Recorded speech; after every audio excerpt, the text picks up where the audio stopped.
लोगों को प्यार करना नहीं आता सकीना, आजकल ऐसा क्यों है? एक शेर याद आ गया मुझे। मोहब्बत सोज होती है, मोहब्बत साज होती है, मोहब्बत दो दिलों का एक हकीकी राज होती है। अच्छा, कुछ लोग अपने लिए फैसला नहीं कर पाते हैं। जी, ये सबके अंदर पाया जाता है, हर इंसान के अंदर पाया जाता है। देखिए, समटाइम्स आपने देखा होगा डॉक्टर अपना खुद इलाज नहीं कर सकता, ये हमने दुनिया में देखा है। ठीक है, एक मेंटल हेल्थ, हम कहते हैं जैसे ब्रेकअप्स, आज की जो जनरेशन है हमारी जेनजीज है, यू नो, बहुत ज्यादा सिचुएशनशिप भी चल रही है, अट्रैक्शन भी चल रहे हैं, मुझसे कंट्रोल नहीं हो रहा, ये सारी चीजें हैं। देखें, कंट्रोलिंग एनर्जीज होती है, मगर ऑपोजिट पर्सन को मैनेज करने आना चाहिए। अच्छा सकीना, किस्मत, हम किस्मत जो बनी बनाई है हमारी, ये करना है, जो सही करना है, गलत करना है, सब किस्मत में है। हाथों की लकीर, हमारे पास वैलिडेशन है, भाई इसी हिसाब से जिंदगी चलेगी। बच्चों की बात कर रहे थे ना, जैसे मैं बहुत से पढ़े लिखे लोगों में बैठती उठती हूँ, पढ़े लिखे जाहिल, आई एम सॉरी टू से being little bit blunt, but you know, मुझे बड़ा दुख होता है। हट कर लेते हैं खुदा से। खुदा ने यही पैगाम तो देखे हमें दिया, इसलिए भेजा हमें खुदा। अच्छा करोगे तो जन्नत है, बुरा करोगे तो दोज़ख है। क्यों इतना एक्नॉलेजमेंट दिया हमें? क्यों मुहर्रम के महीने, रमजान के महीने क्यों दिए हमें? अगर ये देखिए, ये बड़े प्रैक्टिकल और लॉजिकल है, हम इस्लाम के कॉन्सेप्ट को भी समझे। बहुत ज्यादा लिटरेट लोगों को देखती हूँ, माइंड साइंसेस पे बहुत ज्यादा काम हो रहा है, यू नो। एक होता है सिखाने वाला और एक होता है समझाने वाला। बीमार हो गया, बुखार हो गया, दवा लेके चले गए, बच्चा रोया तो उसको डांट डपट के बिठा दिया, ये नहीं चलेगा। लोगों को प्यार करना नहीं आता सकीना, आजकल ऐसा क्यों है? अरसला, बहुत अच्छा टॉपिक आज आपने बताया। एक शेर याद आ गया मुझे, अगर आपकी इजाजत हो। बिल्कुल बिल्कुल इजाजत। मोहब्बत सोज होती है, मोहब्बत साज होती है, मोहब्बत सोज होती है, मोहब्बत साज होती है, मोहब्बत दो दिलों का एक हकीकी राज होती है। क्या बात है, जो शेर है आज के जमाने का नहीं है, ये पुराने जमाने का शेर है, जब रूहों की मोहब्बत होती थी। मोहब्बत का जो कॉन्सेप्ट है आज की दुनिया में बहुत डिफरेंट है। हम कहते हैं कि मोहब्बत बदल गई, एहसास बदल गया। फॉर मी मोहब्बत इज जस्ट एन इमोशन। जैसे हमें गुस्सा आता है, हम जिद करते हैं, हम बागी बन जाते हैं, हम लड़ते हैं, हम रोते हैं। मोहब्बत इज जस्ट एन इमोशन। ये वो इमोशन है जो आपकी पूरी मेंटल हेल्थ को इम्पैक्ट करता है, because it has got lot of strength. जैसे महबूब के सामने बैठना, सारे हार्मोन्स आपके हाई हो जाते हैं, ऑक्सीटोसिन आपको मिल जाता है, आपको डोपामिन मिल जाता है, सेरोटोनिन मिल जाता है, और उसी महबूब के साथ आपका जब ब्रेकअप हो जाता है, आप डल हो जाते हैं, यू नो। सो मोहब्बत एक ऐसा स्ट्रॉन्ग इमोशन है जिस पे इंसान अगर कंट्रोल कर जाए बेहतरीन, ना कर सके तो बदतरीन। आसान है कंट्रोल करना? कर सकते हैं। जैसे एक बहुत अच्छे राइटर हैं डॉक्टर गैरी चैपमैन, उन्होंने प्यार करना किस तरह से सीखते हैं। एक तो होता है कि प्यार हो जाता है, अच्छा उस पे मैं बिलीव करती हूँ, प्यार हो जाता है, दैट्स फाइन, लोग प्यार करते हैं। वो डिजिटल प्यार हो, फिजिकल प्यार हो, या आपका स्पिरिचुअल प्यार हो, बट वो डॉक्टर ने सिखाया है कि प्यार कैसे किया जाता है, यू नो। तो उनकी बहुत अच्छी बुक है जिसमें उन्होंने 5 लव लैंग्वेजेस को एंडोर्स किया है, जिसमें वो 5 पॉइंट बताते हैं एक कोई भी रिलेशन में। तो वो 5 पॉइंट्स में पहला चीज वो कहते हैं अफर्मेशन। अफर्मेशन क्या? जो आपका महबूब है उसके सामने उसकी तारीफ करें। अगर लड़की है तो खूबसूरत है तो वैलिडेशन चाहती है, तो अफर्मेशन गोज विद वैलिडेशन, छोटी छोटी बातें। सेकंड थिंग है टाइम, अनडिवाइडेड अटेंशन।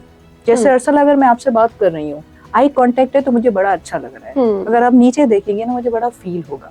हम तो एक रिलेशन में भी नहीं है, मगर जो वो स्ट्रॉन्ग रिलेशन है जो आपकी मेंटल हेल्थ, आपकी फिजिकल हेल्थ, आपकी स्पिरिचुअल हेल्थ पे इफेक्ट करता है, वहाँ पे अनडिवाइडेड अटेंशन महबूब को देनी चाहिए।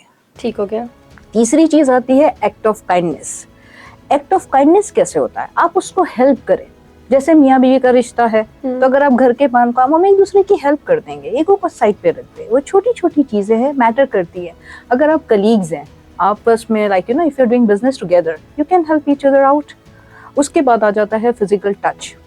अगर आप हलाल रिश्ते में हैं तो फिजिकल टच में कडलिंग आता है, आप उसको थपथपाएं, ठीक है, उसको माथे पर किस करें, उसको हक करें।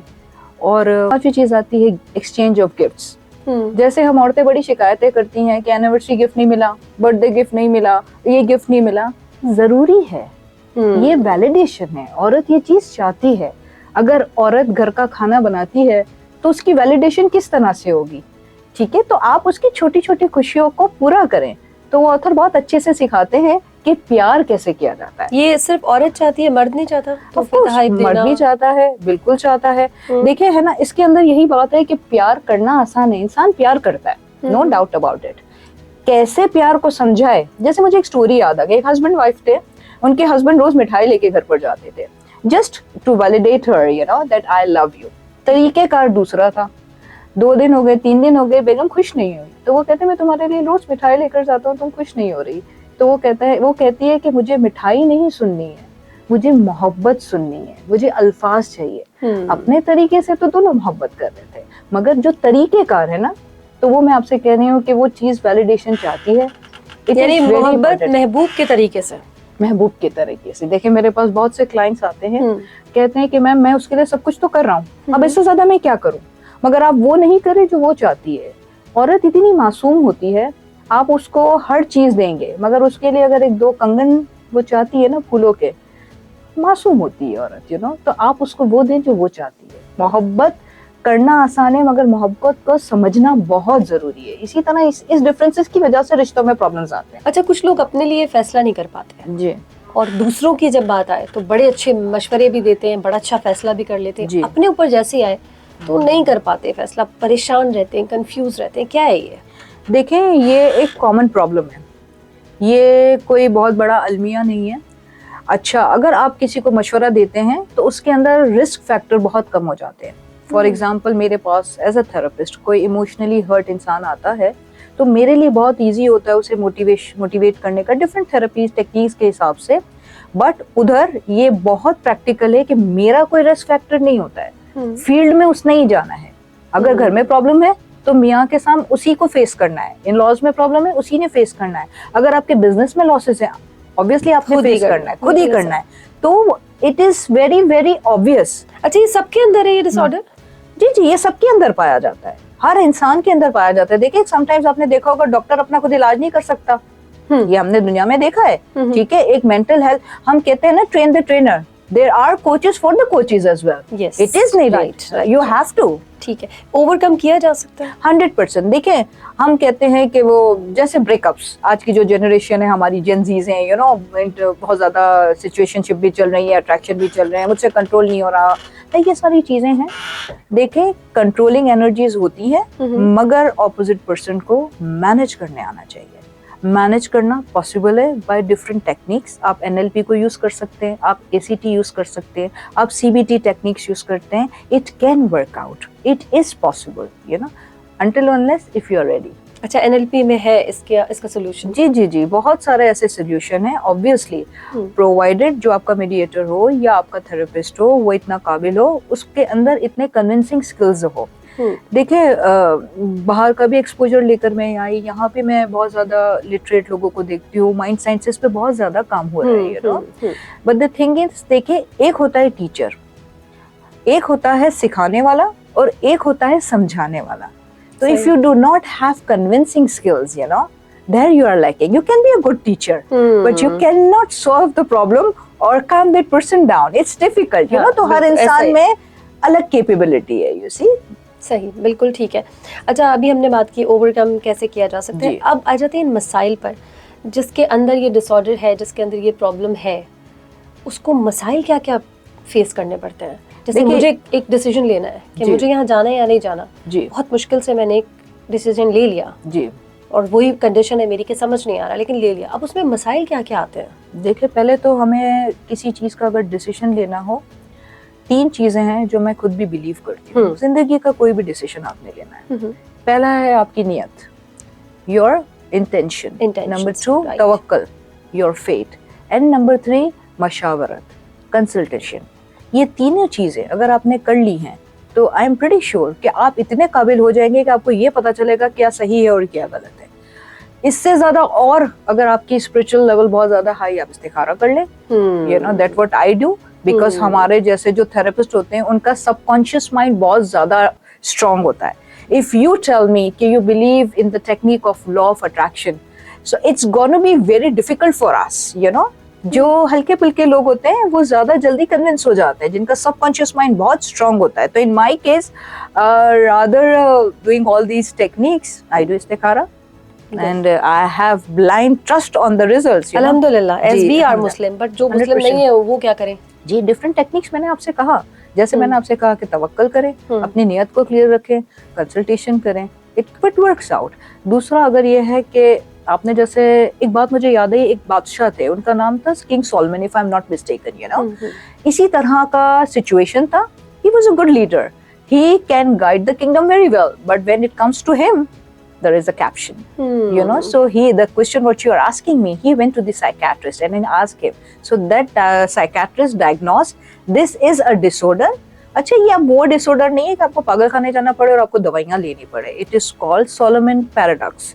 ये एक तरह का डिसऑर्डर है जो डिफरेंट टेक्निक से, जैसे मैंने आपको पहले बताया, सीबीटी है, एसीटी है, एनएलपी है, बहुत सी सारी टेक्निक्स के जरिए ये मैनेज हो सकता है, प्रोवाइडेड आपका थेरेपिस्ट बहुत ज्यादा कन्विंसिंग हो। That's the main thing, you know. ठीक हो गया, ठीक हो गया। अच्छा सकीना, किस्मत बड़ी जालिम चीज है। बिल्कुल पलट जाती है। बिल्कुल, आई बिलीव इन दैट। हाथों की लकीरें, जब देखे यहाँ सबसे बड़ा आपका आईक्यू होना चाहिए। अगर आप अकल से काम लें, हाथों की लकीरें बना के तो अल्लाह मियां ने हमें भेज दिया।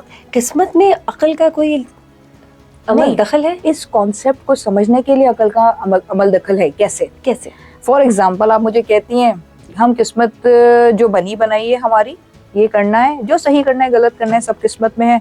हाथों की लकीरें हमारे पास वैलिडेशन है, भाई इसी हिसाब से जिंदगी चलेगी। अगर यही सब होता तो खुदा ने दुआ को क्यों एक ज्यादा बहुत ज्यादा एंडोर्समेंट दी, क्यों इतना एक्नॉलेजमेंट दिया हमें, क्यों मुहर्रम के महीने, रमजान के महीने क्यों दिए हमें? अगर ये देखें, ये बड़े प्रैक्टिकल और लॉजिकल है। हम इस्लाम के कॉन्सेप्ट को भी समझे। बदल जाती है किस्मत, बिल्कुल बदलती है। और मैं आपको अपना पर्सनल एक्सपीरियंस बताऊंगी। My husband is stage 4 cancer survivor, ठीक है। देखिए, जिंदगी और मौत वो अल्लाह के हाथ में, मगर 90% इख्तियारात जो है ना वो अल्लाह ने हमें दिए हैं। अशरफुल मखलूकात बना के हमारे पास इतने पावर्स हैं कि एक इंसान जिन को अपना गुलाम बना सकता है। ये इतना बड़ा पावर है। तो किसको मिला हुआ है? इंसान को मिला हुआ है। तो हम अपनी अक्लों को जरा सही तरह से करें। हम किस्मत को बड़ा दोष देते हैं, ये कुफराने नेमत है। I just don't like people क्यों कहते यार मेरी किस्मत में ये था। देखिए, जोड़े अल्लाह मियां ने बनाए, सिलेक्शन हमें करनी है। हम जब शादी करें ना, तो उससे पहले जो हमारे प्रिंसिपल्स हैं, देखिए क्लैरिटी रखें। अब अलमिया है, देखिए गुजारना कब्र का हाल है ना, वो सिर्फ मुर्दा जाता है। हम तो कह देते नहीं बेटी इस जगह जाए, अच्छे ससुराल में जाए और बड़ा पैसे वाला हो, ये हो, मगर आप अपनी बेटी से पूछें कि उसका माइंड सेटअप क्या है। If she wants to pursue her career and she doesn't want to be independent lady, तो वो जिंदगी नहीं चल सकेगी। आपने ये जो चीजें है ना, जो शादियां हो रही है, इसमें सबसे पहले किस्मत को शादियों में बड़ा दोष दिया जाता है। बड़े केसेस आते हैं, मेरी किस्मत नसीब में ही ये लिखा, नसीब में ही यही लिखा होता है। ऐसी बातें नहीं होती है। अल्लाह मियां ने आपको अकल दी है, अकल का इस्तेमाल करें। शादी से पहले कुछ कड़वी बातें, अगर आप समझती हैं कि आपकी बेटी जॉइंट फैमिली में नहीं रह सकती ना, आपकी बेटी काबिल है, don't do that thing, don't do it. फिर खुदा पे भरोसा रखें, दुआ करें। खुदा ने कहा, जैसे देखे मैं आपको एग्जांपल दूंगी, प्रॉफिट यूनुस अलैहिस्सलाम, सुभान अल्लाह, है ना। प्रॉफिट यूनुस अलैहिस्सलाम का कोई गुनाह नहीं था, ठीक है। वो उन्होंने तर्क औला किया था। वो मछली के पेट में रहे, ठीक है। आप सोच सकते हैं मछली के पेट में, like it's really really very difficult. उन्होंने ला इलाहा इल्ला अंता सुब्हानका इन्नी कुन्तु मिनज़ ज़ालिमीन, क्या विर्द है, क्या आलिशान। मेरी पर्सनल लाइफ में मैं ये विर्द यूज करती हूँ और बहुत मुजर्रब है। देखिए, हमें है ना प्रॉब्लम ये, हमें खुदा से डराया जाता है, हमें खुदा से इश्क करना नहीं सिखाया जाता। आई बिलीव इन इश्क, प्यार हम इंसानों से करने लग गए जो हमें कुछ देने वाला नहीं है, जो हमारी पूरी कायनात का मालिक है। हमें इश्क वहां करना है। थोड़ा सा चैनलाइज चीजें जो हमारी है ना, जो ज्यादा मैं समझती हूँ कि जो रिलीजन को भी एक कल्चर बना दिया गया है, तो वो चीजें जो है ना, उन पे बहुत ज्यादा अवेयरनेस की जरूरत है। खासकर जो आज का जमाना है, जो जेनजीज का जमाना है, जो आज की हमारी जनरेशन है, क्या क्या सवालात करती है। आप देखें, बाहर ऑस्ट्रेलिया में मैं खुद रह कर आई हूँ कि हम सोच भी नहीं सकते, हमारी अकलें वहां तक नहीं जाती जो वो सवालात करते हैं। तो उस हिसाब से तो हमें प्रिपेयर रहना है ना। अकल बहुत जरूरी है। लाइक यू नो, वो आई हुई चीजों को प्लीज अडॉप्ट ना करें, रिसर्च करें। जो चीज मुमकिन है, लर्न टू से नो। आपको पता है आपकी बेटी का रिश्ता है, आपको ऐसे करना है, हमारा कल्चर है, बस ये हो जाएगी। इस तरह नहीं, अपनी बेटी की खुशी को प्लीज फोकियत दे। आगे जाके प्रॉब्लम्स आते हैं, फिर वो तलाक का दब्बा। तो where are we ending up? Sorry, we are going off from our discussion, but it is very important, you know. Awareness जरूरी है, बिल्कुल जरूरी है, बिल्कुल जरूरी। माजी में रहने का शौक है सकीना में, भूल ही नहीं पाते, उसी को याद करते रहते हैं। That's true. ऐसा क्यों है? बहुत से मेरे ऐसे क्लाइंट्स हैं जो मेरे पास आते हैं और इस माजी में जो रहने का बहुत बड़ा प्रॉब्लम होता है, वो एंजाइटी का शिकार हो जाते हैं। बेसिकली जो एंजाइटी होती है वो आपको माजी में लेकर चलती है, अब आगे बढ़ने का नहीं सोच सकते। हाँ, माजी में कुछ यादें जो होती हैं बहुत पॉजिटिव होती है, जैसे हमारी बचपन की यादें, जिससे हम ग्लूम होते हैं, हमारे हार्मोन्स बनते हैं। मगर माजी की जो पास्ट ट्रोमास होते हैं, जैसे मेरे पास टीनेज, आपकी जितनी बच्चियां भी मेरे पास तकलीफ दे जो बातें होती हैं, यस, जो पास्ट नेगेटिव ट्रोमास होते हैं जिससे आप हील नहीं हुए होते। मेरे पास अभी रिसेंट एक केस आया था, देयर वाज अ मदर, उनका 30 years old boy, like very nice boy, and she was yelling and she was like telling me, आप उनसे बात करें, मुझे मार रहा है, ये कर रहा है। When I met that guy, you know, और जब मैंने उनसे बात की तो पहले तो मुझे ऐसा लगा कि उनकी मदर को काउंसलिंग की जरूरत है, the way she was yelling and criticizing her son. Number 2, जब मैंने उस बच्चे से बात की तो वो एक बहुत बड़ा पास्ट नेगेटिव ट्रोमा अपने साथ लेकर चल रहा था। यू सी, अब ये जो चाइल्डहुड ट्रोमास होते हैं ना, वो बहुत बड़ा फैक्टर है एंजाइटी के लिए। अब एंजाइटी में आप होते हैं तो आप प्रेजेंट चैलेंज को तो नहीं एक्सेप्ट कर सकते हैं, और ये बहुत बड़ी तकलीफ है, बहुत चाइल्डहुड ट्रॉमा। अच्छा, सबसे इम्पोर्टेंट बात सकीना इसमें यह है कि हम जिन लोगों में रहते हैं जी, बहुत कम ऐसे लोग हैं कि जो इसको एक्सेप्ट करें। ट्रू। ज्यादातर जो पेरेंट्स हैं हमारे देसी अम्मा अब्बा, वो कहते हैं 2 थप्पड़ लगेंगे कुछ नहीं है। Very true. ये वाली बात जो है हमारी या बच्चों की तकलीफ बड़े होने तक, और मुझे ऐसा लगता है शायद बुढ़ापे तक एक पुख्ता बीमारी बनने की वजह भी यही है। ऐसा ही है? बिल्कुल है। देखिए, जैसे यहाँ पर तो इतनी काउंसलिंग की अवेयरनेस नहीं है। अगर आप वेस्ट में चली जाएं तो आपको बच्चा जब उसे काउंसलिंग की जाती है, जब वो सेकेंडरी में जाता है उसका काउंसलर होता है। अगर उसके साथ may be he is raised from the broken family, उसकी काउंसलिंग की जाती है। ओके, स्कूल लेवल पे भी काउंसलिंग बच्चों की जाती है। यहाँ पर ये चीज़ की अवेयरनेस नहीं है, ठीक है, पहला चीज़। सेकंड चीज़ है कि मैं समझती हूँ कि जो हमारे माँ बाप हैं, यू नो, उनके भी ट्रोमास हैं। अब वो ट्रोमा कंपैरिजन में रहते हैं, का इम्पैक्ट हमारी जनरेशन पर आ रहा है, तो इसका तो मतलब ये होगा कि हमारी हिस्ट्री रिपीट होती जाएगी और we will end up in a big disaster. One has to put the foot down. इधर पेरेंट्स, जो हमारी जनरेशन के पेरेंट्स हैं, we are ready to change, we are ready, we accepted कि हमें हमारे बच्चों को जमाने के हिसाब से पालना है और हमने बदलना है, ठीक है। और जो बच्चे इस ट्रोमा में हैं तो वो फिर अपने माँ बाप को इस तरह से डील करें। यू नो, क्या होता है, क्रिटिसिज्म अगर आता है तो फिर वो, जैसे कहा जाता है, माँ बाप को उफ भी ना करें। I agree on that, but कुछ माँ बाप बच्चों की भी हुकूक है, यू नो, वहाँ पे ज्यादा बात नहीं की जाती है, बट ये है कि आप तो कर ले। हाँ, मैं बच्चों की, देखे, बच्चों के बिल्कुल हकूक है। सबसे पहले अगर आप मुझे माइक देंगी तो कोई बहुत बड़ा सेशन हो जाएगा, ठीक है। When you talk about, when you talk about your children when they get married, when it comes to the girl, तो वो पहले बिफोर अगर आप पहले आ जाए तो बच्चा बहुत छोटा है, अगर छोटा बच्चा है, फॉर एग्जांपल जवान लड़का है या जवान लड़की है, देखिए माहौल बदल गया, हम हमारी उसी नॉर्म्स में है। अब वो बच्ची फिट नहीं हो पा रही है क्योंकि घर पे जाती है तो एक बिल्कुल डिफरेंट एनवायरनमेंट है, बाहर जाती है तो बहुत डिफरेंट एनवायरनमेंट है। हम हमारे बच्चे को क्या सिखाते हैं, यहाँ मत जाना और यहाँ जाना। बच्चों को सिखाना नहीं, ऑप्शंस बस 2 दिए, यस और नो, उसके बीच it should not be like that. बच्चों को हमें सिखाना नहीं है। पहली चीज है जो हम करेंगे वो बच्चे सीखेंगे, नंबर 1। नंबर 2, बच्चों को ये बता देना। देखिए, मुझे आप एक बात बताएं, हमारी जो पाकिस्तान का कल्चर है बहुत ज्यादा हम नटशल के अंदर है। कह सकते हैं कि इस्लामी माशरा जरूर है, मगर आजाद माशरा नहीं कह सकते कि यहाँ पे क्लबिंग वगैरह ये चीजें कॉमन नहीं है, ठीक है। मैं नहीं कह रही, मैं उस प्रोस्पेक्ट से नहीं कह रही, एक कंट्रोवर्शियल इस चीज को बात तो नहीं बना रही। अब देखिए, वेस्ट में भी हमारे बच्चे भी, ये सारी चीजें आम है, एवरीथिंग इज ओपन। बच्चा इतना मैच्योर्ड होता है कि उसको पता होता है कि नहीं, I don't want to go over there, you know. हाँ, अनटिल और अनलेस अगर एक माँ ने अपने बच्चे की जिंदगी बहुत ज्यादा रुइन कर दी, I am very sorry to say, माँ भी समटाइम्स, बिल्कुल, मैंने इसीलिए कहा था कि बच्चों के भी हुकूक हमारे दीन ने बहुत सारे दिए। जब वो बच्चा कहीं भी वेंट आउट नहीं करेगा, वो किसी से बात नहीं कर सकेगा, तो वो गुमराह हो जाएगा। जब मैं काउंसलिंग करती हूँ, मेरे पास ऐसे लोग आते हैं जो ड्रग्स एडिक्टेड है, बहुत ज्यादा वीड, बहुत ज्यादा अल्कोहल, पाकिस्तान में अंडर द टेबल बहुत से बच्चे पी रहे हैं, बिल्कुल जवान अच्छे घरों के बच्चे, स्कूल कॉलेजेस के बहुत जूनियर लेवल पर अब ये बहुत कॉमन हो चुका है। मुझे एक बात बताएं, जब एक बच्चा पैदा होता है वो तो बिल्कुल पाक होता है, तो हम उस बच्चे को क्यों कल्प्रिट ठहरा रहे हैं? कल्प्रिट हम खुद हैं, क्योंकि हमारे अल्फाजों ने उसको ऐसा बना दिया है। You know, parents will not take the blame, parents का काम सिर्फ ये नहीं है कि भाई हमने पाला पोसा कमाया और उसे खिला दिया, नहीं, उसकी मेंटल हेल्थ और उसकी इमोशनल हेल्थ पे भी आपको काम करना है। बीमार हो गया, बुखार हो गया, दवा लेके चले गए, बच्चा रोया तो उसको डांट डपट के बिठा दिया, ये नहीं चलेगा। बच्चों को अगर पेरेंट्स, माँ काउंसलिंग कर देती है, मैं अपने बच्चों को, I have a daughter like you, when she is upset we talk like friends, anything, even if she is hanging around with the boy, she talks to me. I will not criticise her कि नहीं ये बुरा है, गलत है, ये मत करना, वो मत करना। वो अपने हवास में है, उसको पता है क्या सही है क्या नहीं है, तो वो एक माँ का बहुत बड़ा रोल है। माँ माशरा बनाती है।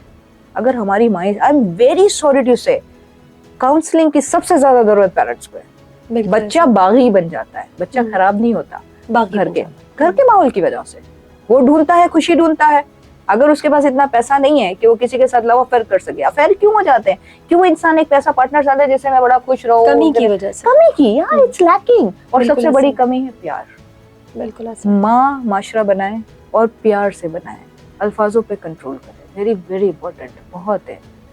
अच्छा, ये स्कूल के लेवल पे आपने बताया काउंसलिंग दुनिया भर में हो रही है जी। आपको नहीं लगता कि पाकिस्तान में भी ये जरूर होना चाहिए, स्कूल लेवल पर एक काउंसलर होना चाहिए? छोटे बच्चों, छोटी उम्र से जरूरत है बच्चों को? बिल्कुल जरूरत है। आपको पता है कुछ अर्सा पहले जो बात भी मैं आपसे कह रही हूँ वो सब रियलिटी बेस पे कर रही हूँ, एक्सपीरियंस किए हुए। मैं कोई भी बात आपको पढ़ी पढ़ाई नहीं कह रही, मैंने खुद इतने केसेस किया अल्हम्दुलिल्लाह। मेरे पास एक मदर आई थी अपने बेटे को लेके, he was 6 years old and they went somewhere Lahore or some places, and when the boy came back, you know, he was like, you know, थोड़ा सा वो abnormal reaction दे रहा था, थोड़ा गुमसुम हो गया था।